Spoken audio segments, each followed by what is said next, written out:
I'm Micah. I wrote a book and self-published it, and it did pretty well on Amazon. Bam! I'll put it right there. I also publish a anthology every year, a horror anthology with a bunch of awesome authors, and it does really well, and it's all for charity. And now I help other people publish books, new authors getting into the self-publishing sphere. I help them do that, and every Friday I get to kick it with my girl and talk about all the awesome things. I like long walks on the beach, and I am 25 years old. Okay. Your turn. Go. We got 2 minutes for an intro. Okay, Chelsea here. I write books. I like to write dark epic fantasy. I show up on a couple of the anthologies Micah has done. Hopefully this year again, let's just be honest. I have written The Blood of the Lion, The Mark of the Dam, The Dance of Destiny. Now, The Scars of the Wicked is coming out here. I am just hoping that it all works out. So, that being said, I've done a few short stories. I have written a dark kids book that is, I'm not sure if it's kids friendly, let's be honest. Oh, it's great. It's very kids friendly. Yeah. Very kids friendly. And I am a coffee addict and will find any way to drink my coffee. And I like music. Goodbye. Bye. Everyone, this is Brian, codename Emerin. He's a great friend of the show, but more importantly, he's a great friend of ours. So supportive, so kind, just a wonderful human being. We love him. He's an awesome dude, and we've wanted to have him on forever. He writes. He's been in a couple of the one or two of the Autumn Tales anthologies. He is also a cosplayer. He just has a big heart, and he's an awesome dude. So, Brian, Emerin, welcome. We're happy to have you. Thanks, glad to be here. I apologize. I didn't realize you were starting so fast, but I left my coffee. Oh, go get it. Near the door. I will be right back. Hang on. Watch this magic. I can clip this right out. I'm not going to clip it out. I'm going to take a picture. Where's my phone? Where did you put your phone? It's right here. Can we impress with his setup, by the way? Oh, yeah. It's great. Yeah. And love. Hey, I'm Micah's twin brother. My name's David. It's so perfect. I love it. But wait, you didn't get a blemish. Hang on. I can do that. Hang on. No, he's almost. Hang on. Close enough. Good deal. That's amazing. Yeah. So I have my non-cancerous cancer cell on my nose, and Chelsea has a chemical burn on her forehead. So Brian's kind enough to I do what I have to for the role. Yeah. I appreciate that. So what wig is that? Is that just a wig, or does that go to one of your costumes? This is to Old Man Logan. Awesome. So let's just start there for fun. Let's have some fun. I do have a funny story, but we'll normally, when I have a funny story, we kick off with, and it usually has to do with my butt. I literally was going to say that. Yeah, but it doesn't have to be about this time, so we'll save it till later. What got you into cosplay? How long have you been doing it? So, comics are what got me into cosplay. Mm-hmm. I mean, you and I are close in age, so at the ripe old age of like 5 or 6, picked up my first comic. It was the only way I read. Yeah. I didn't like books. Books had no place in my world at that point. I had a picture, great. So comics really pulled me into that world, and reading it, just because of the small amount of words, it was easy to just pull myself into whatever was on that page. And as I got older, I would draw, and I would try and draw the characters. As a 6-7-year-old, they're not that great, but they were mine. And, every time you'd read about this character doing something to save somebody, it was like, I want to be able to do that. And then when I got older, I would go to conventions, not dressed up, just be normal person walking in, going and fanning over whatever actor or actress was at the event. And then when I moved to Philly, I went to a convention dressed up as Tony Stark. And I met the people that I am in a charity group with now, which is the Philadelphia Avengers. This is almost 10 years now.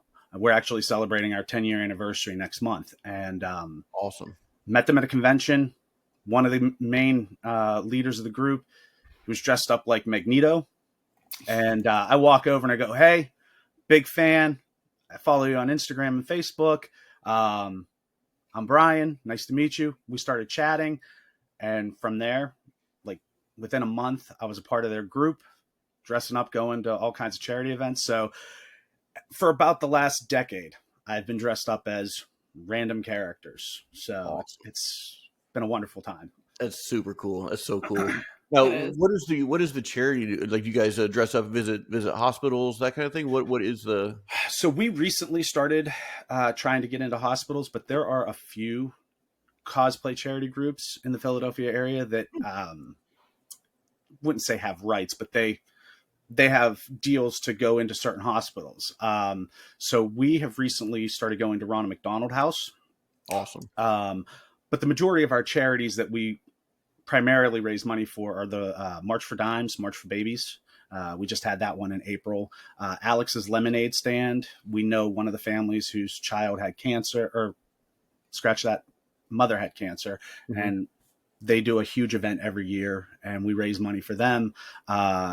Juvenile Diabetes Research Foundation, and Toys for Tots. Those are our big ones we do every year, no fail.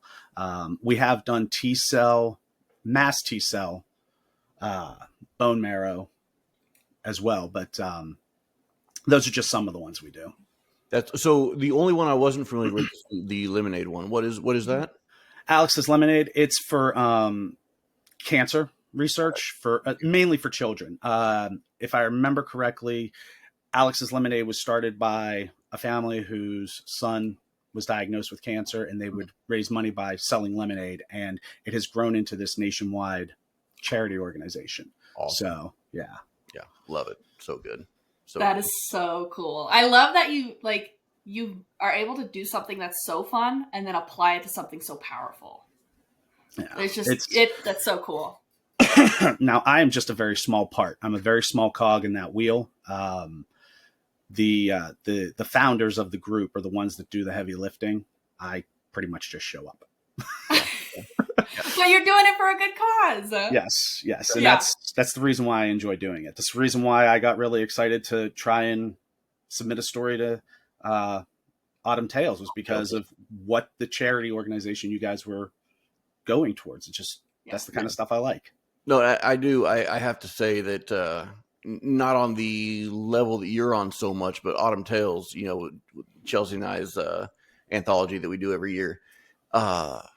I couldn't see just bringing people together and doing these awesome stories and doing this awesome book and then just splitting the royalties. It just didn't make sense. Right? That's silly. And you have to say, I'm sure that as fun as it is, the best part is knowing that you're involved in something that's helping, and that's the same with Autumn Tales. Like, it's like the coolest thing in the world is for me to, once a year, cut a big check and send it to this organization. So yeah, I applaud you for that. I wish I did more, because it's one of the coolest things in the world to be able to do that. And I guess I could do more. I guess maybe I'm lazy. I have a crap ton of stuff going on, but there's always room for more. And I guess I don't do enough. So poo on me. Don't sell yourself short. You do a lot. I'm on the outside. I do. I do too much. Like 2 a.m. in the morning, you're writing. You're like, this is the only time I can write. Yeah. It's ridiculous. It's ridiculous. But hopefully at some point I can do more, because charity work is giving of yourself, giving of your time, and of course that's why I do so much. It may not be for charity, but it's for other authors. And Chelsea and I both discussed this on the show ad nauseum, probably, but just giving away of our very souls, for other people for zero return. But it's in our heart, and it's what we like to do, and it's lovely to see that that's in your heart too, and that's awesome. It is. Thank you. The background, Brian, your background with the Stephen King. Yeah, pretty great. Freaking badass. I think I'm 20 books shy of having every book, like main book, not his like his little short stories that are in different collections, that sort of thing. Yeah, it's one of my goals. Yes. I thought I was close. I've got probably 40. But he's up to what is he up to? Because last time I looked, it was like 81, I think. Yeah. With the Never Flinch that just came out. Yeah. I want to read that one. I'm somewhere around 60. Yeah, that's good. That's good. Dang, I think I'm in the 50. I want to say it was like 51 really? Wow. 52 when I counted. Yeah, I have like, there's way too many shelves dedicated to the king over here at this point. It's like I ran out of complete shelf room. I can't adjust the camera, but this shelf right here is the first shelf, and there's 3 shelves below it. Yeah, awesome. And there's That's like amazing. maybe this much space on that last shelf. Yeah. Brian sent me a Stephen King book. I have it. He sent me books. You sent me like a care package. What was it, last year? And there was a Stephen King book in there, and it had the coolest cover. It was the cell phone story.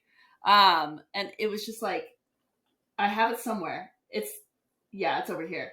I can't get up or my camera will get off, but I got it. And it was so cool. It was like signed by somebody, the original. And it was like, it was, I love stories. Yeah. Yes. Yes. So can we talk? Not that we're a horror book channel, but that used to be. We used to be when it was Ichor Ink. We used to be. But The Cell, honestly, was one of my favorites of his. And I guess he has 2. I would split it down the middle in 2 eras: the earlier works and the later works. The Cell was one of my favorite books of his later works. What an insane intro! I love honestly. I thought it was great. And I know it got a lot of hate. Wasn't that the first of his post-retirement books? I don't know. Believe it was shortly after. Yeah, was it short? Yeah, I thought it was his first, but maybe not. But yeah, I love that. And then what was the Dome? Is it the Dome? The Dome. Man, that was another post-retirement excellent book. What? I think that The Cell gets a bad rap because a lot of people hated the movie adaptation. Yeah. Oh, I never saw the movie adaptation. Which I saw it much further in life after I read The Cell. Probably within the last 2 years is when I watched it. No, does it do any justice to the book? Absolutely not. But I thought for a standalone movie, it was fine. Yeah. Yeah, it's fine. I think some people get a little bit too loyal to the source material and can't separate. You're never going to do justice to the source material. Except Chelsea, you had said that. Correct me if I'm wrong. Maybe I'm wrong. You had said that Dune, the Dune movies, are loyal to the source material. They are very loyal. Yeah, dude. Bro, that is like the closest book adaptation to movie I've ever seen in my life. It's just. Yeah, I will sit here. I shouldn't have started. Religiously talk. Yeah, like I have, like my Instagram knows me so well. Like if you open the search bar, it'll pull up like how you see the reels and stuff like that. The suggested, it's literally Loki and Paul Atreides. Like those are my suggestion. like you know me so well. No, I have not watched the second season of Loki yet. Oh, I've not. I need to. I just haven't done it yet. Don't worry, I'm in the same boat. Are you? Yeah. Well, that surprises me because you're a big Marvel guy. Well, the problem is they put out so much content. I don't have the time to sit down and watch it all. Right. I was having a discussion at work the other day, and somebody goes, "Did you see Andor yet?" I go, "No." And they go, "What?" And they're like, "Well, have you watched Mandalorian?" I said, "First season." He's like, "You're still on season 1." I go, "Yeah, I don't have time, guys." Right. Yeah. Right. I'm the same way. I watched the first season of Mandalorian. I've not seen Andor. Some may come for me on this. Not a huge Star Wars guy.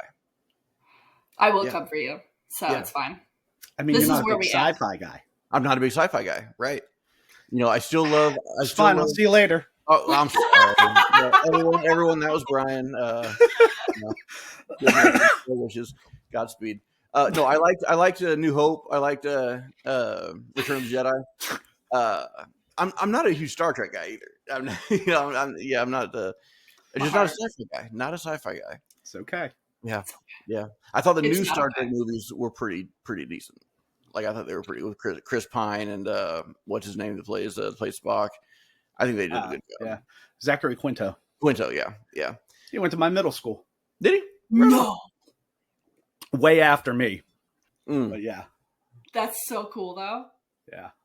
That is so cool. Didn't he show up on Heroes? Isn't that where he first came about, or was he doing stuff before then? It's a good question. I've never watched Heroes. You've never watched Heroes? Wow. That is a excellent show. It's very, very good. Either. Yeah, it's really good. I recommend it if you can find it. I don't even know. I can't even remember what network did it. Maybe NBC. I can't remember. But it was. I think you're right. Yeah, it was very good. That's so cool. Anyways. I can't believe you guys haven't seen Loki season 2 yet. Okay, listen, I just gotta say my piece and then we can move on. Go for it. I'll just cut Loki it. season 2. Loki season 2 literally has to be. I mean, season 1 is phenomenal, but you know how there's like that curse where it's like, is season 2 going to be better, or is it going to fall short? You know, because there's sometimes that little hang up. Season 2 is like way better than season 1, and season 1 is phenomenal. Like, it's season 2. I have seen it like 2 or 3 times now, and it's the best series I've seen in a long time. Okay, so let me point the finger at you a little bit. You've seen Loki season 2 or 3 times, and you're still only on season 3 of Supernatural. For shame. What's going on there, Chelsea? I binged like 7 hours on Saturday. You know there are 4 million hours of Supernatural you have to get through. 7 hours is nothing. Dude, I cannot believe I put it on. It was like, you know, because my family was gone, and I was like, I gotta be up late anyways, waiting for everybody to get home because of the dogs. And I was like, oh, that's cool. I'll just binge it. And like, I was like, I had my outline for book 5, and I was like, I'll just work on this and do that. And I'm sitting there, and I'm like, one word, and I'm just like hooked and glued. And I think I got like 2 sentences done in 7 hours on my outline. Like, it was so good. Season 3 just like went crazy. Well, it does, and it keeps building. Now, I do think, and anyone listening, chime in if you agree or disagree. And Brian, let me know, because I know you've seen it probably multiple times. I've seen it the whole series probably 3 times. I do feel there's a pretty heavy lull, like from season 8 to season 13. It's somewhere right around there, where they're really dragging their feet. It's not bad by any means. It's so good, but it's just the intensity of the first like 7 seasons, and then of course the third act. You know, the last 3 or 4 seasons. But right there in the middle, I've always felt a little lull. Am I wrong with that, or do you agree with that? So, I would say you're probably right. We might just be off on the seasons. Okay. And I can't remember because it's been a while since I've watched all of them through. But anybody can correct me. You're right, because there was a point where it started going down this rabbit hole that you're like, this doesn't follow suit with how the story originated. Okay. Right. Now, granted, again, it was not bad, especially when they had episodes that picked up and you're like, okay, this makes sense now. Yeah. But there was a period where you're like, what's happening here? But I also believe it was around the time that they were thinking 10 seasons were done. Right. Could be trying to just make it all pretty and cookie cutter. Right. And then they're like, wait, let's come back for another season. Oh, wait, one more season. We got 5 extra seasons out of it. Right. Yeah. That very well could be. Yeah. Because I just do remember a lull, but even in those lulls, there are some great moments. One character or set of characters that I've always loved are the and I can't remember what they're called. Brian, you probably have a much better memory than me, but the ghost hunters that are kind of returning characters in the mid to later seasons. Ghost facers. Yeah. So good. Chelsea, you haven't met them yet, but they're just a group of just idiot kids who are ghost hunters, and they end up landing on some of the same like investigations that the brothers do, and of course it ends up being like it ends up being real.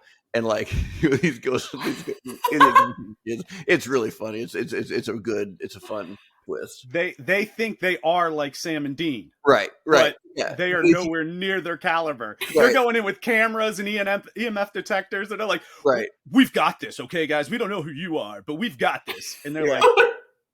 Yeah, it's very fun. And what's really fun is when you see them again, because you don't think you're going to see them ever again, and then they come back. You're like, this is so good. It's so good. Yes. And I don't even think they come back in the same season. I think it's like a season or 2 later, and you're like, they're back. Yeah, you're like, oh, these guys are awesome. That's amazing. I can't even speak to the caliber yet because I'm only like halfway through season 3. But I absolutely adored when their father came back, when they opened up one of the gates and he shows up. And I was just like, I just started to cry. And I was like, I think there's something wrong with me. it was just such a moment. Yeah, no, it's good. It's real. I love him too. Jeffrey Dean Morgan. Yep. Yeah, he's awesome. so talented. Of course, he is the reason I stopped watching Walking Dead. Why? When he killed what's his butt? What was his name? He killed a butt? Glenn? No, not. Have you seen Walking Dead, Brian? Yeah, but it's been a long time, and I stopped shortly after Negan arrived on scene. So I loved Negan. I thought he was great. Fantastic character. But the brutality of the scene when he killed Glenn, and like you actually saw like it was Glenn. Yes. Yeah, I was like, this is too dark for me. I thought you said Quinn, and I'm like, Quinn. No, yeah, wrong show. What? No, yeah, Glenn. Yeah, that was vicious, dude. It was vicious. It was too much. It was the same reason. It was the same reason I stopped watching Game of Thrones, because like I'll go back and I'll finish it, but like I was binging it, and you get all this death and all this, and so it's not like a week apart like it was when it came out on AMC. I was just getting, just hours and hours and hours and hours, and then when I got to, I was like, dude, that's too much. Like Glenn, like where did you get to? Where did you get to in Game of Thrones? Game of Thrones, end of season 4 when Jon Snow died. Right, that was the end of season 4, right? Yeah. So it's been a minute.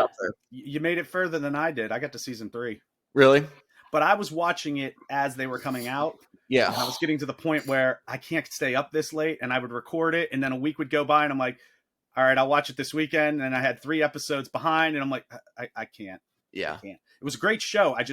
Great show. Didn't have the time. Yeah. And to me, it was a little bit, man, it was pretty extreme on the debauchery and just the darkness. I don't like, I mean, I like dark stuff. I like writing it. I like reading it. I like watching it. I love horror movies, things like that. But just hours and hours and hours and hours of intake of it. And it's like, now I feel grimy. I need to go take a palate cleanser. Right. You need to watch like Bob's Burger or something. Exactly. Right. And I think that's why I like, because Chelsea knows, and you probably know too, Brian, but I love like 80s slashers. Because they're so funny. They're just so fun. They're what you got exactly. Yes, dude. Right, killer clowns. Yes. Yeah, those are my palate cleansers when I'm watching dark, hard stuff. Yeah. The Game of Thrones, I would say up till about end of season 4, maybe season 5 on Who You Ask, it was okay, and then afterwards, it kind of fell apart, in my opinion. It was just like. Yeah, I know at the end of season 6, George R.R. Martin stopped working with them and then went their separate ways. And I would even say season 6 was a little bit, some of the subplots were like, okay, where are we going with this? But still some really good scenes. Season 7, okay, this is my confession to everybody. So my brother got me into Game of Thrones right before season 8 came out. And he was like, you need to catch up on this because we're binging this together. And I was like, okay. And so, we would try to get time together. We watch it. And then it was like 2 days before season 8 came out. And we hadn't even started season 7. And he's like, just read about it. And I literally, all I did was just like do this whole review and like read everything about season 7. And so you never watched like, season 7? No, I didn't. And because my brother was just like, he's like, yeah, you're not missing much in season 7. He's like, just get some major points. He's like, just these things happen. And I was like, okay. And we watched season 8, and I was like, we will not talk about season 8 because I was disappointed. So. Now I heard there was quite a split on the ending. I didn't know it was the whole season. The whole season sucked. I'm sorry. Come for me. Crazy. There were such powerful character moments, and I'm not even okay. Daenerys, you see her right in the first few seasons. You're watching her develop, watching her journey and stuff like that. Like she's one of these major Achilles heels for me in season 8. But like, she was such a powerful character, and then she just freaking goes left field in season 8. And so many people were like, there was signs, and I'm like, there weren't signs, not for that level of death and slaughter that she ends up doing. And it was just like way too crazy. And I'm like, no, dude. Like somebody just like woke up, hit their head, and thought, you know what? She's gonna just slaughter this entire city just out of the blue. Salt the earth. Yeah. It's an easy way to avoid dialogue. If you kill it. Honestly, I just thought it was a lot weaker, like a lot more rushed, I guess you can say. Yeah. And like I think what the Night King is what they call him, the White Frost guy. I can't remember what they call him, but he had so much potential, and it was like they just completely failed to even develop his character or make it worthy of an ending for him. Like, I'm sorry. I was just like, bro, I was committed. I was a hardcore fan up until about season 4. And then season 5 started to teeter a little bit because I just started to see some things. I was like, are we rushing the storyline now? But I will say 100% heavy on the death and like just, and even I would say the sex scenes. Right. I was like, first season, I was like, am I watching like a porno? You know, like what is happening? Where's the storyline? Yeah. So I actually was not a fan of season 1 at all. I just thought I was like, this is more for like reaction versus storyline. So that was my TED Talk. Yeah. It's okay. That was good. That was good. You can tell you're a writer. Yeah. Just like, there's no substance. That was me like trying to cut it short. Like I would go on for the next like 10 minutes. Like great series. I love some of the characters. I love the fact that, you know, you watch Sansa on her journey. I love Jon Snow. You know, like there's some really good elements. I love the dragons, you know, but I just like, there were just some things I just felt were done more for the television reaction versus honoring the storyline or the characters. And so, depending on what season you ask me about, I will tell you if I liked it or was like, what the heck happened? So let me ask, has anyone read the series? No, I have 3 collections of the series. Yeah, I have one collection, but I have the entire series thus far.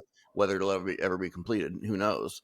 But I do have it. So I'm just curious. So maybe somebody who's watching, does the show follow the books? Is what I'm curious about. And you know, Chelsea, you brought up a good point with all the dying and everything. I almost quit at the Red Wedding. I was angry about that scene. Yeah. People call it iconic, but I was actually really angry about that scene because I felt like sometimes listen, you said it yourself. I watch dark crap. I read dark crap. I write it like, yeah. And the Varillian Saga explores very dark themes all day, all night. And, you know, but you have to do it respectfully and you have to balance it. Like when we got to the Red Wedding, I was like, can people stop dying?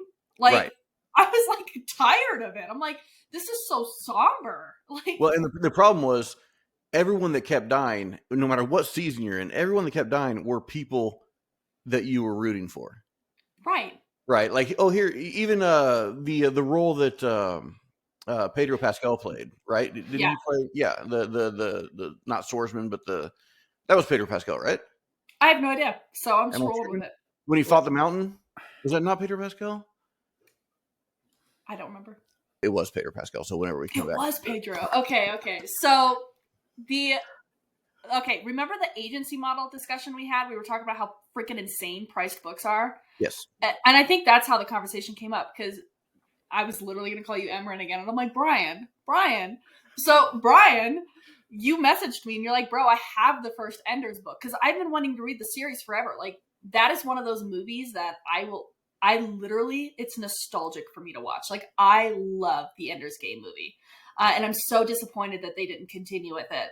But I've always wanted to read the series, but the book is like freaking like $20 paperback. I have 2 copies. Yeah. This is my second copy. This is the newer one, obviously. Yeah. And he's like, I'll just send it to you. And I was like, I literally like, please. And yeah, but we both completely forgot about that. So. That's the kind of things I do for friends. So here's the question. I'm throwing you hard under the bus, Chelsea. When you get it, how many years is it going to take before you actually read it? Ouch! How many years? I had to do it. There goes the bus. Room, boom, boom, boom, boom. There goes Chelsea's lifeless corpse. Dude, it's all rebellions are built off hope. Okay, that's a Star Wars quote. I got you. I didn't know it. Yeah, so like, I've been reading a true crime book for like a year and a half, and I finally got back into it, and it's been 6 weeks, and I've read 10% of the book. I feel really proud about that. Oh well, here's a kicker. I pulled out Blood of the Lion to to read, and put it on my nightstand. And how long ago was that? Was that a year ago? Dude, I practiced fine. I got like 3 chapters in over the course of a year, and my wife was like, "Hey, that dusty book on your nightstand, can we put that back in your bookshelf?" Micah, you know the key to leaving it on your nightstand is every once in a while take a Swiffer and just wipe it. I just have to wipe it like down. you've been opening it. It looks like I've been opening it. Right. Now, I will say I did give it a glaring 5-star review. So, I mean, it is. I think it's Chelsea's favorite review. So it's a great review. And I didn't even use ChatGPT. So what's that? There you go. Now, I will say that I have somewhere over 500 books currently. Nice. Yeah. Out of most of those are picked up at used bookstores, which Exactly. from last week's episode, I could go on a tirade about pricing. Yes. Bro. Yes, right. But out of those 500 plus books, I've probably read maybe 130 of them. Yeah, right. Exactly. But I'm one of those people. It's like I see the book, I know I'm going to read it. Yeah. And if it's a good deal, I have to buy it. Yes. Now you want to hear something even sadder? What? I could have finished Scars of the Wicked while I was in Disney. But I was holding off because I'm like, I don't want it to end. I still haven't read the last 2 hours of the book because I don't want it to end. But I have to do a review. That is like, I have somebody else I know does that, where they're like, they literally will hold off for months and they'll be like, I can't read it until I know for sure when the next one's coming out. And I'm like, okay, that's fine. Cracks me up. Without going into spoilers, Chelsea and I talked a little bit yesterday, and we'll get into this because we, believe it or not, we are a writing channel. So we'll probably talk about writing at some point. Brian, sorry. That was amazing. So we will talk writing at some point. But yesterday, Chelsea and I were discussing something we'll talk about later. But she told me that she cannot herself read the end of book 4 because it makes you cry. Oh, it makes me cry. Yeah. Really? Yeah. So she said the last chapter she will not go back and read. So that's what you got to look forward to, Ryan. All right. Well, Chelsea, you may not get a review from me. You're like, F you. Thank you. It'll be the first book I don't finish. Yeah, DNF. It was too good. I've never DNF'd a book before. It's too good. Yeah. That's like impressive. You've never DNF'd a book before. Like that is, I used to do the same thing. I would be like, I have to get through this book. I have to get through this book. And then somebody once said, life is too short to read a book you don't like. And I don't know what it was about that quote, but I was just like, yeah, you're right. And then I just DNF'd the book I was reading. So I was like, I hated it. Now, see, I haven't come across a book that I didn't like so much that I couldn't finish really it. Yeah, I mean, I will. It's the same with movies.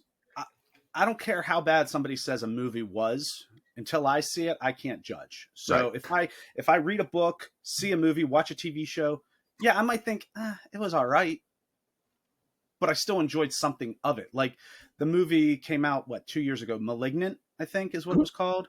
Yeah. Mm-hmm. Previews looked amazing. I was like, this is going to be insane. Yeah. It was okay.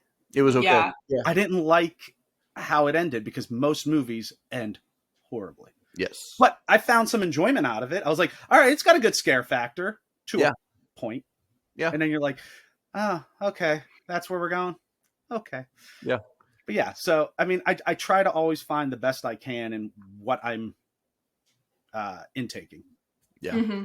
It's a lot easier for me to finish a movie than it is for me to finish a book because I'm dedicating 2 hours, 3 hours of my time as opposed to 20 hours. Unless it's a Marvel movie and then it's 6. Yeah, right. Exactly. Right. Yeah. 6 hours. You know, I have not. I don't know if I've seen a Marvel movie since Phase 3. Phase 3 ended with the Avengers Endgame, right? Yeah. So yeah, I don't think I've watched. Yeah, funny story. Saw Endgame, loved it, bawled my eyes out at the end of it. Got in the car, called my wife, and said, "I don't think I could watch another Marvel movie ever again." It's kind of what I told Amanda. Yeah. And then pandemic happens, and it's like the snap. You know, Right. like You're what true. happened to the world? Right. And then they would come out with movies and they'd put them straight to Disney Plus, and I'm like, all right, cool, let me watch it. Yeah. But none of it was very good. No. And Yeah. from what I'm hearing, this new phase we're starting is supposed to be getting back to that style that originally happened, which I'm really excited for. And some of the interesting, this is the possibility of why Robert Downey Jr. is Doomsday or Dr. Doom. Yeah. Yes. There's been some speculation that he's not just playing Doom, but he's playing various other characters from multiple universes. Oh. And that it's not, from the article I read, and I take it with a grain of salt because, you know, most of these are just horse pucky, that he's playing multiple characters, and that Dr. Doom, even though he is a main focal point of this movie, he is not who you think he is. Really? And then it's supposed to lead into Secret Wars, which Secret Wars, if they do that right, it's gonna be epic. It's gonna be so good. Mhm. It's gonna be so good. This is why you guys have to watch season 2 of Loki, because Tom Hiddleston is coming back, and I have a sneaking suspicion it's going to tie into the ending of season 2, which is freaking massive. So you have to watch it before you watch. I do need to watch it. I do need to watch it. Yeah. You just want us to see Loki. That's all you. That's all she wants. Wait, let me ask: is he shirtless in season 2? He's not. No. Then I'm out. No, I'm out. No. It's a deal breaker for me. It's the only reason why I saw Deadpool and Wolverine. Right. Needed to see Hugh Jackman. Yeah. Right. If there's no Hiddleston-Nip, I'm out. Okay. Hashtag Hiddleston-Nip. Hashtag Hiddleston-Nip. First off, yes, that man is my husband. Second off, the final episode. Okay, you watch this man's journey. I full blown cried. Like, I was just like, yeah, it's just such a powerful ending when it all comes together, and you're just like, holy crap! Like, gives me chills just thinking about it. Like, that's why you have to watch it. And the Hiddleston-Nip. Yeah, I will watch it because, you know, Decky and I cuddle every night, and normally I just turn on YouTube and whatever while he's cuddling with me. But if there's a show, I'm watching Mobland on Paramount. Paramount. What's his name? Big old dude. I love him. Tom Hardy. Dude, which I'm always kind of bummed he did Venom, because those just look like such crap movies. But, you know, good for him for getting paid. First one was fun. After that, now. Normally he plays pretty hard dudes. Like there was Bronson. Did you Chelsea would never have seen this movie. But Brian, did you ever see that Bronson? He was an enforcer for a gang, a mafia, way back in the day, probably early 90s. Probably not. Man, dude he was shredded, and he was vicious. I mean, he was just, and that's the Tom Hardy. And then of course, all through his career, he plays big, strong dudes. I love him. Anyways, he's a fixer in this movie, and Pierce Brosnan plays the mob boss of this certain family. And it's all Irish mob kind of stuff. So it's really fun. I love the Italian mob and what they, the stories of them coming to America and how they got established. But like Irish mob is so interesting to me. And Pierce Brosnan, I've never seen him play a better role ever, because normally he's kind of cheesy to me. I've always thought Pierce Brosnan was kind of cheesy. What about Thomas Crown Affair? He was okay in that, but still just kind of, it was just, I've never seen him gritty. I have never seen Pierce Brosnan. I want to see it. Yeah. And dude, this guy, he's brutal. He's a killer. He if he doesn't do the executing, he'll order the execution. I mean, he's vicious. The whole family is just, dude, it's a great mob story on Paramount. Tom Hardy. Anyways, that's what I'm watching now, but that just finished. So I have room for another show, so I might go Loki too. You should. Speaking of, I didn't even know about Mobland, and now I love mob stories. It's so fascinating to watch. That's why I fell in love with Peaky Blinders. It was just like, it's so complex, and the loyalty between the members and things like that. It's just like, and all the political intrigue, and the viciousness as well. So I'm gonna have to check out Mobland. Check it out. Paramount, very, very. I highly recommend it. Just seeing Pierce Brosnan as a vicious mob leader is excellent. Helen Mirren plays his wife, who she is just as vicious. I mean, she is brutal, and she's constantly trying to steer the control of the family away from Pierce Brosnan and to her. And Tom Hardy knows that he's loyal to Pierce. Dude, yeah, like you said, the loyalty, the intrigue, and also just the viciousness of mob mentality and how they're like above the law or below the law. It's very, very, very, very good. Wow. Now, on the subject of mob movies, there was a show, I want to say maybe on A&E way back in the day, probably early 2000s to early 2010s. It was called Copper. It took place in London, like 1800s, and it was about a London cop who was working the gritty streets of London at that time. The aesthetic of how they set the scenes, it just pulls you in, and I'm just like, this was a really good show. I gotta see if I can find it on streaming, but it was a fun show to watch. Was it BBC? Oh no, you said A&E, right? I think maybe A&E. It could have been BBC over there. Though. Yeah, possibly. I love stuff. Yeah. Oh, so you're saying it may have been American made? I believe it was. I'm not 100% positive, but if my phone wasn't my camera right now, I would look it up for you. Yeah, you're actually getting a really good. I didn't think that was your camera. That's I had no idea. So I went. True transparency.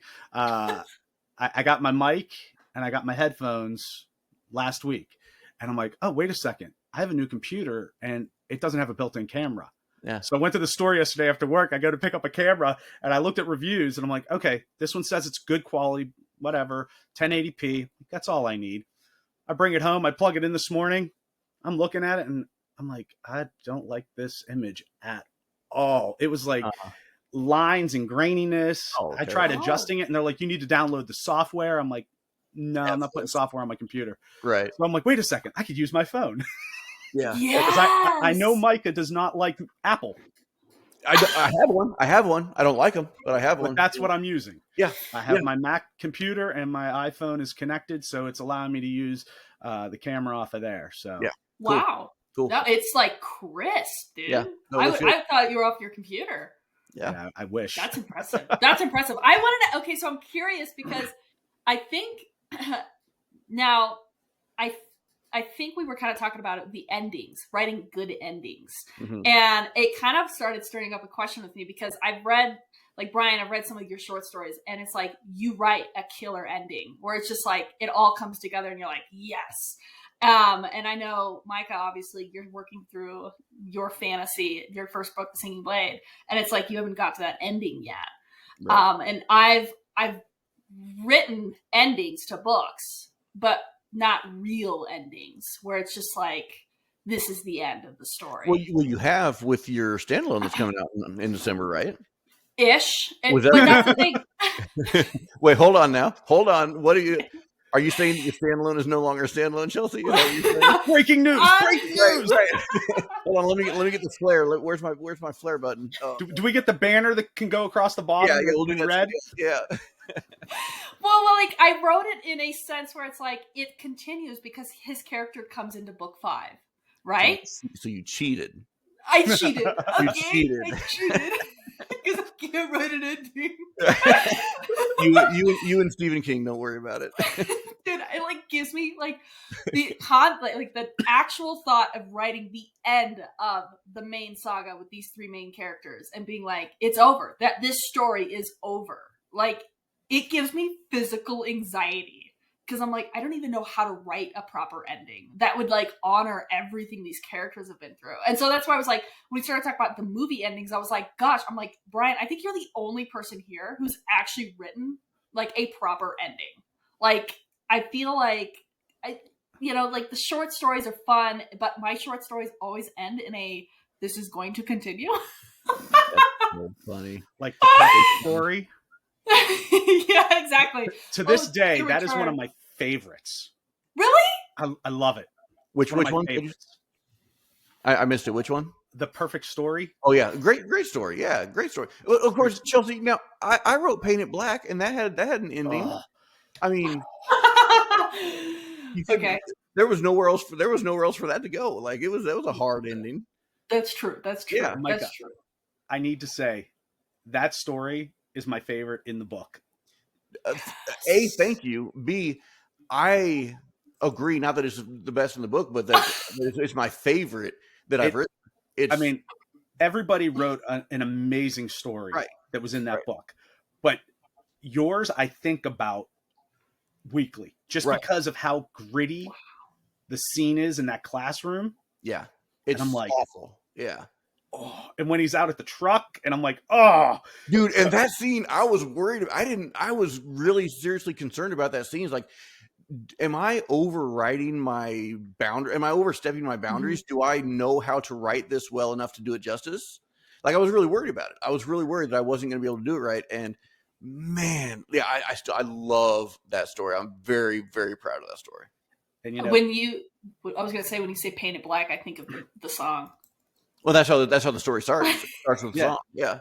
And so through the story, Mick Jagger's lines are kind of throughout it, because that guy kind of wakes up and he wants the world painted black. He's in a bad spot. So yeah. And it's, reading it the first time I read it, I was like, I immediately turned on Paint It Black because I'm like, such a good song. Right. And now it's back in my head and I need to listen to it. Yeah. Yes. Dude, and like, again, come for me, although most people won't, because most people are probably not old enough to care. But I am not a Stones fan. I am not a Stones fan. I like Paint It Black is one of my favorite songs. And Wild Horses, I think is incredible. Those two songs, pretty much the only Stones song that I like. I'm not a Stones fan either. Yeah. No. I have maybe 3 songs that are ones that I will listen to, and Paint It Black is the number 1 song. Absolutely, yeah. So yep. Yeah. There's an epic trailer version of Paint It Black. So I love the classic, and then I love this epic trailer fantasy version. And I think it's by Hidden Citizens or maybe somebody else, but they basically, like, the score behind it is just, it's insane. Like, if you put headphones on, it's like, it's out of this world. And that is on one of my writing playlists just because it's wicked. I'll have to go find it, because I'll look for any cover I can find of that song, because I love hearing different. There's one. It's a girl, and it's mostly just violins and synth, like some pads. And this female vocalist, and it's like really, really like soaring kind of eerie vocals, but gosh, it does the song justice. It's so good. It's so dark and eerie. Oh, it's so good. We're talking about covers. There's Micah, you might know this movie. Chelsea, there's a slim chance you might know, because every once in a while you surprise me with your 80s movie knowledge. Joe versus the Volcano. I've asked her before. I've already asked her. Yeah. Okay. Well, you've seen it, right? Oh, of course, a million times. Yeah. So you know the song when he's walking in. Yeah. Okay. I heard a cover of that last week through my playlist. I was finished with listening to a certain artist and then started going through random songs that would be similar. This is where I found the song I sent you, Chelsea. So it is done in, like, I don't want to say 5-finger death punch, but a deep vocal like that. Okay. And it's I can't think of the words right now, but the way his tone is for it, I'm like, man, this song really hits when it's done. Really? I'll have when I find it, send it to me. I definitely will. And then there is somebody I follow on Instagram. She did War Pigs. Okay. Sabbath. And I'm like, oh man, so good. So good. Now, okay, so one song that I've never found a good cover on, there's some that are close, but I'm still waiting, and I might just do it myself. I won't be able to, publish it, because I don't have the money to buy the rights. So I'll just have to, keep it to myself and share it with friends. And Chelsea, you have to know this one. Again, we're going back, but you have Lost Boys. I love the Lost Boys. Okay. Oh. So Cry Little Sister, that song. I am still waiting for somebody to do a cover of that song justice. I want it so you don't bad. You don't like the Marilyn Manson cover, then? No, that's like I was saying. There's one that's the closest one. Perfection I've heard. Yeah. Oh God, that I love that movie. That's wow. So you just took me back. Oh, it's so good. I heard. Go ahead, Brian. I'm sorry. What? I still believe. Oh, I 100% believe. I 100% believe. Now there were two sequels. The Tribe and the Something. I never saw the sequels. I heard sequel number 2 is just gutter trash, just awful, just money grab and lower than a B flick, just like probably cost him $50,000 to shoot, you know, just terrible. But I heard the third one was actually very good, and they superimpose Corey Haim in because he had actually shot a scene for it before he died. So they went ahead and used that scene in the story. So I really do want to see the sequel. The third one, not the second one. I'll skip the second one, but I really want to see the third one. Yeah. Done. Can't watch anything but the first one. Yeah. First one is no, I agree. That's why I do film. Yeah. It's perfect. It's perfection. It's so freaking good. It's so good. Frog Brothers. Oh my gosh. It's so good. Read this book. It'll save your life. It'll save your life. And then there's the horror comics. and then Homeboy, I used to know his name because he was that much of an impact to me. But the ripped out, oiled up saxophone player, dude, one of my favorite scenes in any movie ever. It's like, who decided to throw that in? It doesn't matter. It's awesome. You know, the cons. Yes, he does. Right. And he dresses the same way, man. It's awesome. So rad. I mean, and I did see, because I saw him a little while ago, and he is much thinner on top and much thicker everywhere else. But he's still, you know, I mean, whatever, dude. He's a freaking rock star. Getting old, man. Yeah, it happens, dude. It happens. I mean, you and I, we're only, 26, 27, so we got a little ways to go, but we'll get there. We'll get there someday. Yeah, I dyed this to match you today. That's all. I appreciate that. Well, I dyed this to match Chelsea. So yeah. So, that is amazing. It's a group of youngins. I didn't even put any beard oil on. I didn't do my hair. I didn't do anything, dude. I just rolled out of bed. You knew I was coming on, and you didn't make yourself pretty for me. Wow. I figured my cancer button was showing, so I didn't care. That's it. I'm done being Micah. I'm going back to me. You still got your mark. Yeah, it was permanent marker, bro. No, that was pen. I'm good. Dang it. Gel pen. Well, crap. Hey, secret that we've been doing this show for about 8 months now. Mine's just a pen too. Watch. No, I'm kidding. It's not. I was gonna be like, what the heck? No, that would have been rad. That would have been cool. I'd have been like, where do you get your prosthetics, bro? Right. That is real good, man. Okay, so my funny story for the week that doesn't have to do with my butt. I was so looking forward to a butt story. Come on, dude. I mean, dude, I have something that I've not shared yet. I do. And you think I've gone like, no, man. I've got some crazy stories, but this is not one of them. So since I'm only 26, like we discussed, and I'm just starting out with like tattoos and things like that, I went and got a tattoo a couple weeks ago, my first. And while I was waiting for the tattoo artist, I was looking at the piercers. And so I went over and started looking at jewelry. And I've never had my ears pierced since I was a kid, just a little normal, regular, just Claire's ear piercing. And I got this crazy whim to go ahead and gauge my ears out. Like, I don't know why. I guess just 'cause I'm so young and full of life. But so I was like, well, how big can you go and have it completely sealed? Because I don't want to have an open hole when I decide to pull them out. So apparently you can go to 00 and still have. I didn't know that. Brian's nodding like he knew. I had no clue you could go that big and still have them closed. So I didn't want to go that big. So I decided to go 8. And it turned out really good. It hurt. I will never. Brian, do you have your ears gauged, or had you at one time? Used to. Okay. Oh,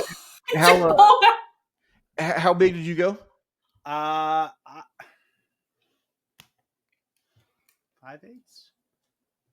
It was smaller than a 1/2 inch.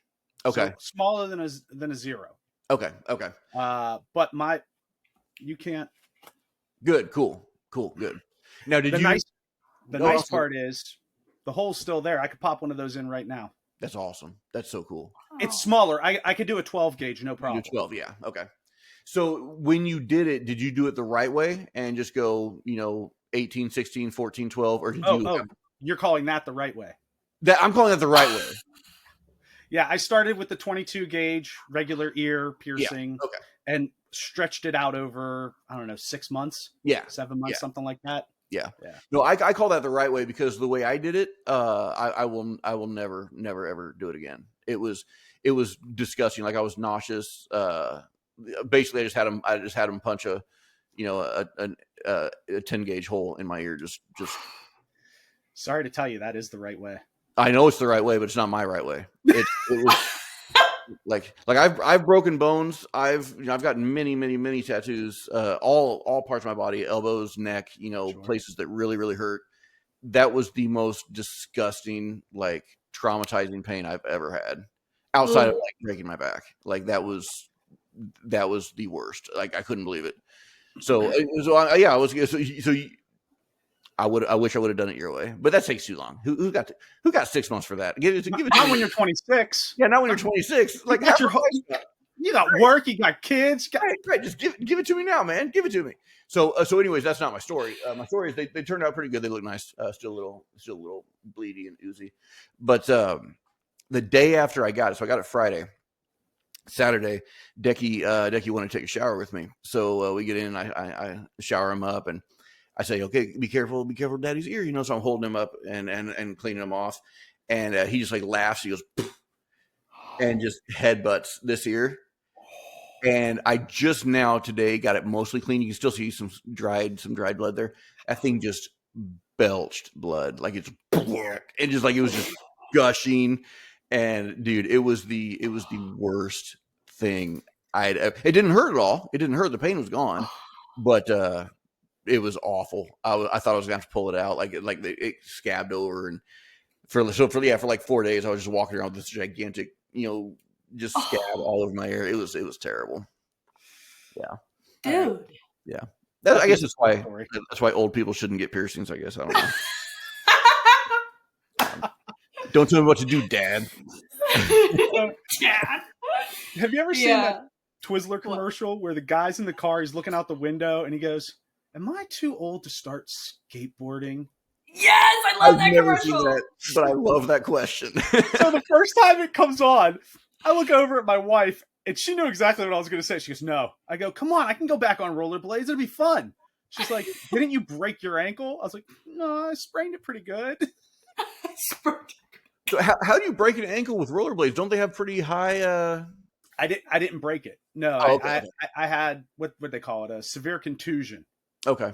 And I was doing a flip off of a fun box, and then I went into an acid slow slide. And when I went off of the rail, my truck was missing 2 wheels on purpose. Oh, jeez. It kind of got caught on the edge of the pipe because it wasn't a pipe that was bent down. It was just a straight pipe. Yeah. It took my ankle and turned it all the way left and bent it up. Yeah. Yeah. It was a rough day. That's actually, that was 24 years ago last week. Yeah. Oh, so just as old as I am now. Yeah. That's awesome. But I'm still like, I need to get another pair of blades. I want to skate again. Yeah. So a kid up at, I moonlight at a second job. That's just a little, fun, whatever job, a little front pocket money. You're not at the coffee shop, are you? You're a barista now at the coffee shop. Yes, I know. That would be my third job, and I'm not going to do that. No, I work a couple evenings a week at Best Buy, and one of the kids there is a skater, and dude, he keeps asking me. He's like, after we close, he's like, "You want to go skate in the parking lot?" Man, I'm not going to. I mean, with my back and with my age and being out of shape, I can't take hits like I used to. I want to so bad, but I'm not going to do it. There's just no way. What do you mean out of shape? I thought you were working out. Yeah, yeah, dude, but not like I used to be. Not to be able to take a fall straight to the hip, from a board that goes out from under me. I mean, dude. Yeah, that's just no, that's not happening, man. I'm not there yet. You want to hear one of my horror stories? I do. I was just going to ask. What were some of your injuries? Well, no, that was probably the worst I ever had when I was on rollerblades at my young age and my teens and stuff. But I look back at some of it and I'm like, I can't believe the things I did and that my knees are not worse than they are. Oh yeah. But back in January, I took my kid to a skate event for their school, and I haven't ice skated probably since I was in my early 20s.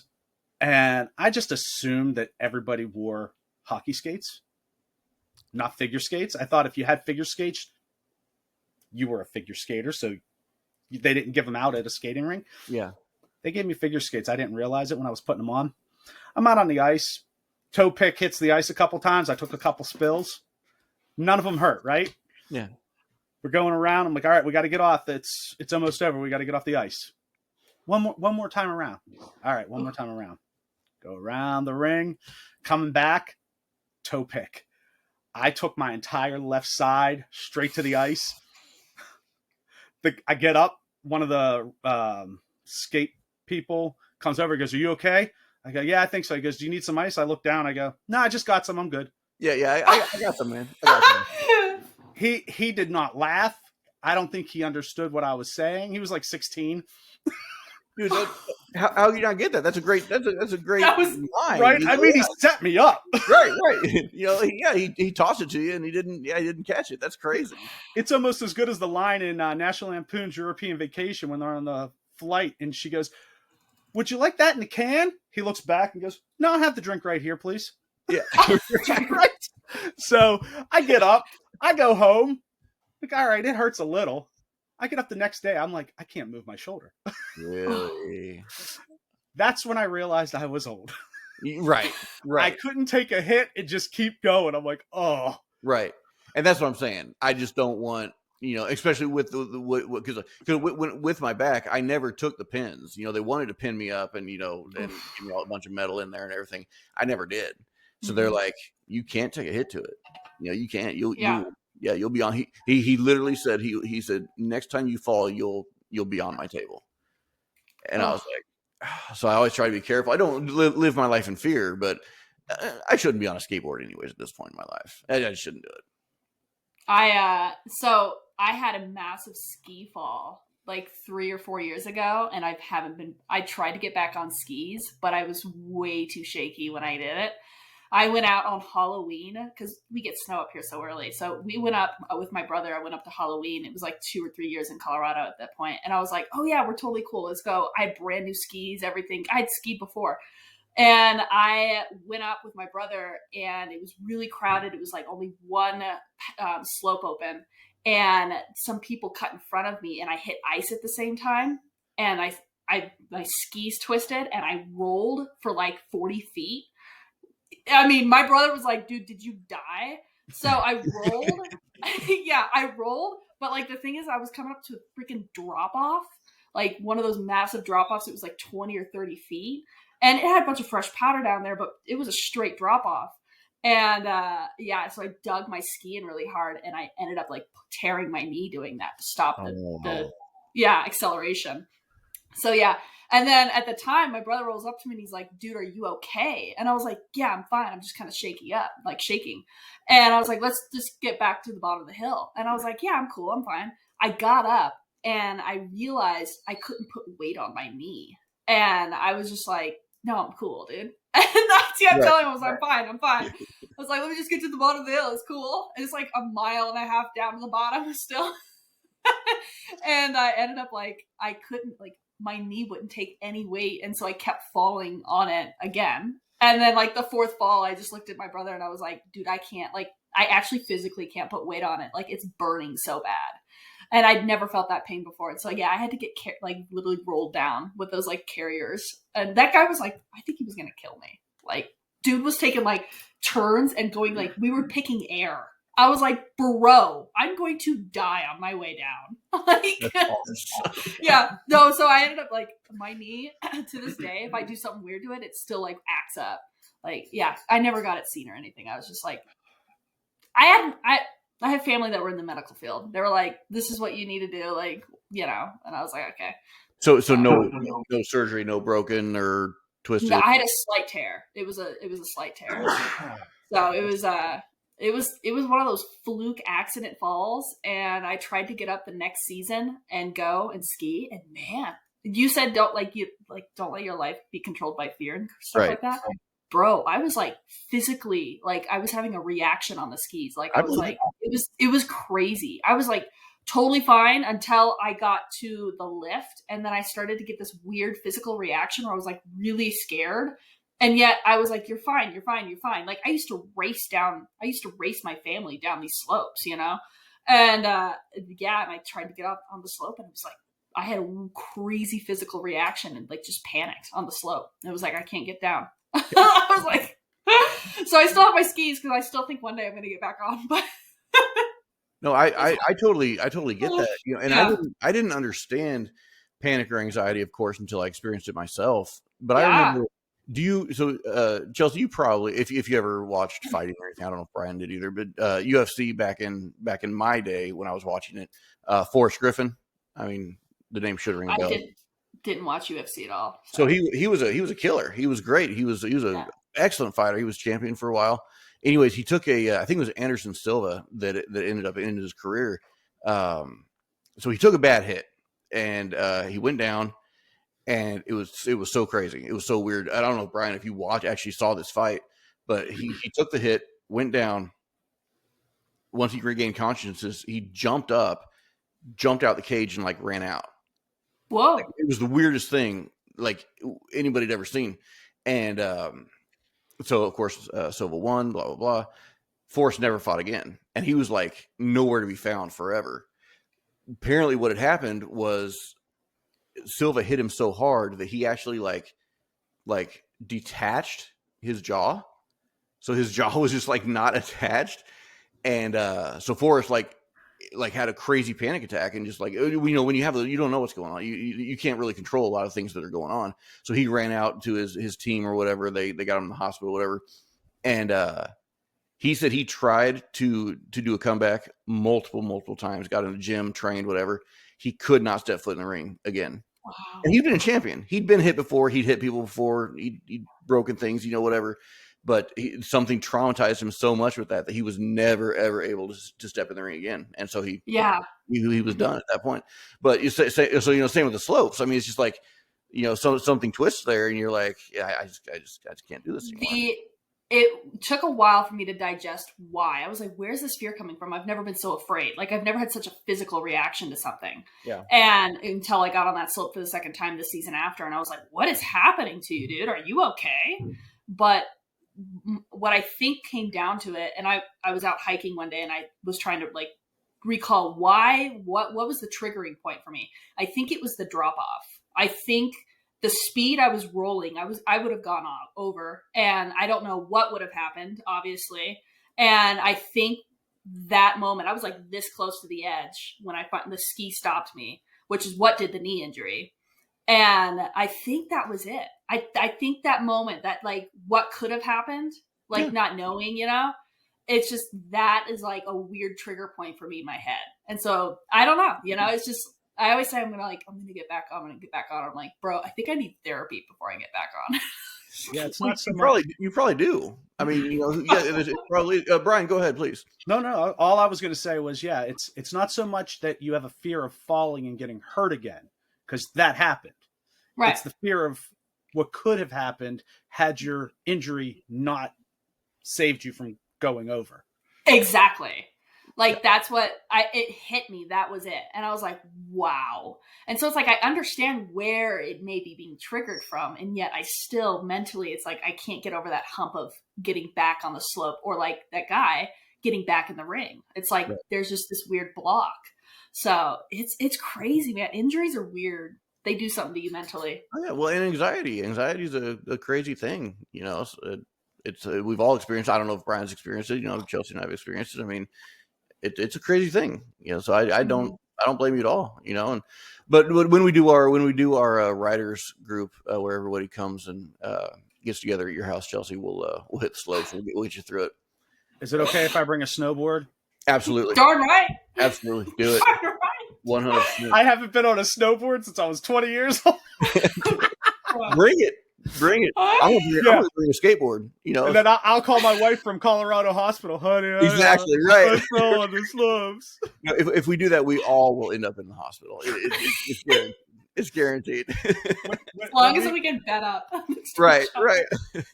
When we do the writers retreat, the biggest thing we're gonna do is sit on a large leather sofa.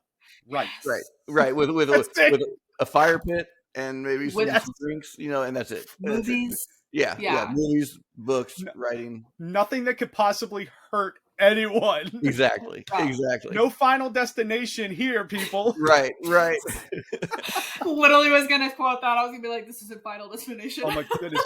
Yesterday, I'm on my way home from work. Massive accident on the highway I got to take, and I see on my phone it says accident. So I look it up, and we have this guy in the area who listens to scanners and will let people know if there's a bad accident. And I see an image from one of the highway cameras, and I'm like, oh, so I got to be in the left lane because it's in the right. So I get in the left lane. We're driving by, and then I have to get right again. So I get right, and then all of a sudden, this 18-wheeler comes up alongside of me. Trunks, man. Yeah. Lining the whole bed. I'm like, I'm staying right here. That truck can pass me. I saw that movie. Right. That. So, do you? No. So every time you see one of those trucks, does that scene not flash in front of you? Every time, Dude. without fail. Yeah. I will not watch that movie to this day because it did something to me. Dude, that's awesome. That's so good. Never flew on a plane. Saw that movie. I was like, I'm never getting on a plane, man. What's funny is that's the reason I don't fly is because of Final Destination. Yeah, I knew it had to be something like that. Yeah, that's the reason I don't fly. Yeah, and the reason I don't like cruise ships is because of Titanic. Dude, cruise ships freak me out. Being in the middle of the ocean, I'm like, being in the middle of the ocean, man. I mean, it's like my dad shows me old pictures of him on his ships. And man, they are out in the of course they're way out there, doing that. He was on an airship, and it's basically an entire city block of people on this gigantic ship, and there is no land in sight. There's no land for hundreds of miles. It's like I just couldn't do it. I just couldn't do it. I don't know. I like the thought of it. Oh yeah, I like the thought of it. Yeah. Yeah. Brian, you've been on a cruise ship? Yeah. It's not as scary as you might think once you're there. Okay. Yeah. So it's like you're in your own city. Like I said, it's huge. So if somebody says, "Oh, I can't be on a boat because of motion sickness," yeah, there is motion, but it's so minute compared to being on a speedboat. Yeah. But you are right. You're on that ship. You might be standing up against that railing, looking out at nothing but water. Right. It's a little eerie. Yeah. But at the same time, it's really cool because you're like, I'm nowhere. Right. Right. But yes, I can understand where some people, because they don't see land, could have a fear. And whether it's, we're going to sink and drown because there's no land anywhere, or we're so far away, nobody can get to us in time. I don't think that's the case in modern day, but what do I know? My fear is, like you said, you're standing on that rail, you're looking out at nothing, and you're like, I am nowhere. Yeah, my fear is that 5 minutes later, the ship's going to sink, and I'm going to be on a raft as the only survivor, and I'm still going to be in the middle of nowhere. All right, well, the biggest question is, do you put Jack on that raft? There was plenty of room on that damn door. There's no room. There's no room. There was room. That dude got to go. So much room. That dude got to go. There's no room. I need my space. I saw a video about this a while back. Somebody took the door that she is on, took it out of the frame of the video, put it up, and used her as size reference. Yeah. And said, look, the door measurements are this. She's this tall. There's plenty of room. Oh, you could and plus wood floats. You could have put 7 people on that door. Honestly, let's be honest. Just pile up on each other. You could have put 7 people on the door. She didn't care one bit about Jack. No. Nope. It's not a romance before movie. I mean, Cameron. It was Cameron the director of that, right? Yeah. Come on, dude. Just cut the door in half. Give us a little bit of believability. Don't put this giant raft of a door there and then say there's no room. I mean, just cut it in half so that only she fits. It's funny you say that, because do you know that he went in and re-edited the movie after a bunch of people complained that the constellation was not accurate for the time that it took place? So he went in and re-edited so that the stars were accurate to the time. That's crazy. Whoa. That's crazy. So why use this knowledge, people? Yeah. So why not just make the door accurate, man? Come on. Right? Yeah. You could easily write that off as like, oh, it got busted. It got busted. She's on half a door. Whatever. I mean, the Titanic was split in half, for crying out loud. How Right, does this right. door stay intact? Right. Yeah. It always was. Still one of my favorite movies. I saw that like 13 times in theaters. It's a good Yeah. movie. Yeah, it's a great movie. Should we talk About talk books? writing? Should we talk books? Should we talk We please? should, because and Brian, you already said this in the Discord, but your short story got selected in this anthology. Yes, it did. And I have to say, like, that is the coolest short story I think I've ever read. Like, it is 500 words, and it is just freaking wicked. Like, Mike, I don't think you've read the final I've not. version. If you don't mind, send it to me. I'd love to read it. Yeah, I love it. You read the original when it was like, I don't know, less than 100 words, maybe. Mm-hmm. I posted it in the Yeah, Discord. I remember that. Yeah. So essentially what happened was there's somebody on Instagram who frequently will post a picture and it says, give me a 1-2 sentence to pull me into this story using this image. Well, the image was a gate. Person's walked through the gate. There's a brick walkway and there's trees and there's an older building in the foreground. And I'm like, all right, cool. So I wrote what I posted on Discord and didn't think anything of it. So then I'm on vacation and this publishing company's like, hey, we're looking for micro fiction horror. And I'm like, I think I might have something. So I sat there on my phone typing it up, and Chelsea knows because she went and did an edit for me when I was on vacation, and she sends it back. She goes, make these changes and then send it back. I'm like, okay. I send her a message. I go, I can't do this from a phone. It's too complicated. I could write a whole story out on a phone, but when I got to make the changes, Ooh, no. I can't sit there and think. It's like I can word spew and just put it down and then go back later because I know I'll go to a computer. So I'm like, all right, let me see what I can do. Finally, I get home. I think I'm back a day, and I was sick as a dog. The whole family got sick when we got back. Yeah. So I'm sitting there and I'm like, all right, let me work on this. I got it down. I sent it back to her. And I think we went 4 times back and forth. And my goal was to keep it exactly at 500 and no less. I think I missed it by like 2 words because we took so many things out. But the end result was really, really good. And I was happy with the comments that Chelsea had put in and said, hey, I think we should change this, or, I made this change for, I put a word in it. It didn't work. So she changed the word to make it suitable. And I was like, all right, I'll submit it. Now this is a publishing company in the UK, and I believe it's an international open submission. So I'm like, I'll submit it. Nothing's going to happen. Whatever. So they said they'll close submission on the 25th. They'll notify on the 26th. I'm like, cool. 26th, I don't get anything. I'm like, all right, no big deal. So I checked my email on the 27th because, it's difference in time. There's the email. I'm like, oh, this is cool. It's awesome. But essentially it's a story of somebody going back to the university they attended 20 plus years after they had attended, and something takes place there that he has never fully come to grips with.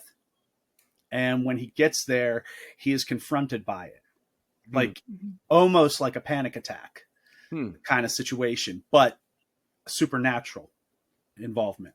And it just ends with, it's so good with the way it ends. It's like, yep, that's how this could only have ended. There was no other path this person could have taken.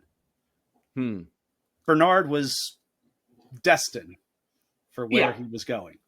Dude, now I'm super intrigued. I love it. I definitely. Thank you very much. You're like my biggest cheerleader, and it just makes me so happy. I'm like, anytime I send her something, she's like, "This is amazing," and I'm like, "This is so good." You really think so? I do. It's such unique.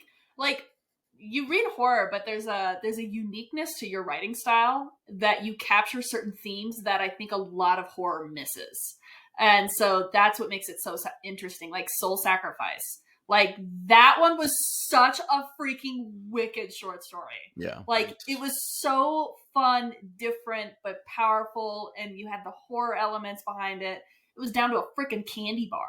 And I'm like, I've never read anything like this. Like, it was freaking epic.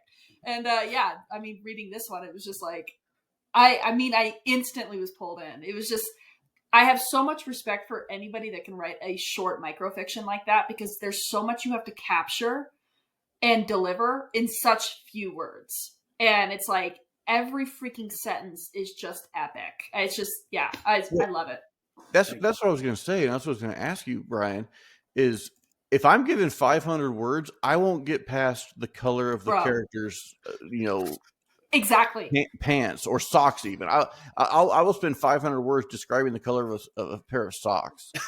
How in the world do you translate a beginning, middle, end with substance? With how in the world do you do that? I don't know, because I want to do what you do. I want to be able to write 3 paragraphs on the way a leaf is falling from a tree and landing on the ground. The sound it makes as it slowly touches the dirt. I mean, you send us those snippets in the Discord, and I'm like, man, this is amazing. I can't wait to read this book. Yeah. And then I write my little short stuff, and I go, this is nothing. Well, it's totally different. Like I'm so intrigued by being able to tell a complete story in 500 words. That blows my mind. So and it's funny because there's a small part in there, and not a scene, because it's all like 3 scenes, right? Where I mention a cold breeze blowing through his pea coat because he didn't button it properly. And as I wrote pea coat, I go, Micah would probably be like, the fibers resting on the black button. No, scratch black button, obsidian button. And I would not use resting here. Come on, let's elevate resting a little bit. I'm sorry. I do not have the eloquent way of speaking. I'm sorry, writing that Micah does. Yeah, transcribing. But I'm sitting there chronicling. I put this down and I go, Micah would probably have like 15 to 20 sentences just on this peacoat. You're not wrong, but it's still hilarious. And you know what? It would be amazing. I would never look at a peacoat the same way. I'd be like, I need to go buy a peacoat. I need a peacoat right now. Is it also funny that when you were beginning your setup there, that for some reason in my mind, because my mind thinks faster than sometimes people finish their thoughts, I thought you were going to say the wind blowing through his pee hole. Like I don't know why. But in my mind, I was like, "What kind of story is this?" Micah, that is for an erotic fan fiction novel I'm writing. Nobody's supposed to know about that. Hey, look, as long as I get to be a beta reader, so you can be a beta, you can be an alpha, whatever you want. Hey, if you're a beta reader, for an erotic fiction, would it be a reader? Is that what it would be? Would it be like submissive? I'm not going to answer that question, but I will tell you that Tina Belcher is also involved in that anthology. Okay, I don't know Belcher. Who's Belcher? Bob's Burger. You don't know Bob's Burger? Not well enough to know characters. Tina Belcher is the oldest daughter. Okay. And she writes friend fiction. Oh, and awesome. she will write it about the people that are in her life, like the kids she goes to school with, but she's an equestrian. She usually writes fan fiction with horses. Yes. And it's always some weird erotic. There's a whole episode of that, and it is fantastic. I will look up the episode. Yes, look it up, please. I will find the episode. I'll send you the episode to watch, because it is. Yes. Bob's Burger is one of my favorite shows. That sounds like something I have to watch today. Yes, I want to watch that today. Dude, that is amazing. There was a place, every time you say Bob's Burger, it reminds me, there was this little diner in Arizona when I used to live close to Old Town Prescott. And they had a place like literally inspired by Bob's Diner. Like, I can't remember the actual name of the place, but there was a t-shirts they would sell there and it had Bob's Diner on it. My brother ended up buying it. And I was just like, WTF. Like, yeah. When does that come out, Brian? The I believe it is the May issue, which currently I think it's supposed to be like the second week of June. But if I understood the post correctly, it's also going into their 1-year anniversary edition of over 100 micro fiction stories. Awesome. So I sent Chelsea the I think I put it in the Discord. Yeah, you did. Yeah.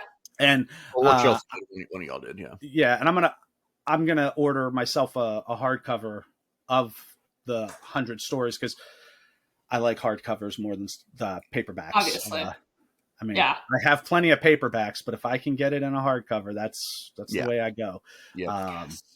But yeah, so I'm pretty excited about it. I mean, it's 500 words, but it's my 500 words. Correct. Yeah. Exactly. So I'm curious to see what else is in there. Yeah. Out of everybody, like the international submission, like to be one of those 100 and to get selected, because you know, if it's international like that, there's hundreds of people that are probably submitting. I mean, crazy amount of number, especially. I mean, because everybody wants a piece of that. Like, what a cool opportunity to be a part of, and then to be one of the 100 to be selected, and then to be part of that anniversary release too. Like, I think it's really cool, and I'm just happy that I got picked because that. Chelsea knows this. I've told her numerous times that imposter syndrome hits me hard every time I'm even thinking about typing something. This is why I don't have anything longer than 7,000 words because I get to a certain point and I'm like, I can't do it anymore. That's what I was going to ask you. So you do shorts, you do micros, of course. Your shorts are very good. What I've read. Is that what is holding? And I'm not saying that sticking with shorts and micros is anything lesser than a novel. What I'm asking is that holding you back from attempting a novel? Is a form of imposter syndrome, or is it something else? I would say it probably is because a lot of what I write, I'll write it down and I'll have the idea of the whole story. The whole scope is there, and I'll write 5,000 words. I'll get it all down. I'm like, okay, I can get some more in. And then when I get I think 9,000 is the most I've ever written on any story that I have. And it just seems to all be collectively in that bubble. Yeah. And some of it, I'm like, I could probably expand on this, but how? And then the imposter syndrome will kick in and go, no, you can't. It's good just the way it is. Leave it alone. Right. I'm like, okay. Yeah. Now I have a story I'm going to say it was probably the second thing I ever started working on. Chelsea knows a little bit about it, but it's a vampire story and it takes place over the course of 3 centuries. And I've only got maybe, I'd say less than 9,000 words, probably about 8,000 words total. This has been 2 years that I had this sitting. I'm going for the Micah record of 20 years before I pick it back up. Right. Yeah. I'll be in my 60s. Yes. Number 1 New York Times bestseller. He's 63 years old, but his first book is out. Look, I actually looked up before I started writing this in earnest. I actually looked it up, and the average age of like an author, it was something crazy. It was something like 43 years old or something. Yeah, we're not far off. No, Chelsea's the exception. She's starting young. Right, she's starting young. And there's no better way to embark on the journey of writing a novel than picking something that is 3 centuries long. Yes. Let me just tell you that. Yeah. Same with mine. Like the first novel I started writing 20 years ago is going to be this gigantic epic, and I don't even know how to write a story. But this is the thing I choose to write. Same with yours. What's my first novel be? Oh, I don't know. Something that encompasses 300 years. Oh, okay. Yeah, that's well, it's funny because not once did I go, oh yeah, I could break this up into like 3 books. Right. No, that didn't come until Chelsea put that in my head. Yeah. Sorry. So I'm writing it like this is going to be 1 book. If I make a book and I get it published, great. Whatever. And maybe it'll be like 600-700 pages. Okay, cool. Yeah. What does that translate to? Like 80,000 words, somewhere in that range. And a million words. So I'm like, all right. So it'll take place over 3 centuries, but it starts off in the 80s, the 1980s, and but it goes back 300 years, and it's going to jump back and forth. Okay, cool. How do I do that? Yes, correct. How do you do that? So then I started by researching because I believe I'm a pantser, but I know I need to be a plotter because there's no way I can do it otherwise. And I think this is why short stories work so well with me. It's because I am a pantser. So I can just write and boom, I'm done. Great. Correct. Yeah. However, I'm like, all right, I got to figure timelines out. So I drew a timeline, put marks down, said, okay, it's got to be here, here, here. Okay, what happens in those timelines? What's happening here that I have to go back to this point? Essentially, it's about a wronged love who, over the course of 3 centuries, plays the long game to take revenge on her ex-lover and kills his current lover, which is also a vampire. And what's one of the surefire ways to kill a vampire? Sunlight. So, and it's a vicious scene because it starts off with the death of this vampire. But so I wrote that and I'm like, okay, cool. Now I got to go back to how they met. So, now I'm in the 1700s and I'm like, what did the world look like in the 1700s? And I'm like, now I have to do research. And that's what stops me. I'm like, I don't want to do the research. Why can't I just make this up? I mean, this is all fake. Because you're not writing fantasy, Brian. Well, you can make it all up.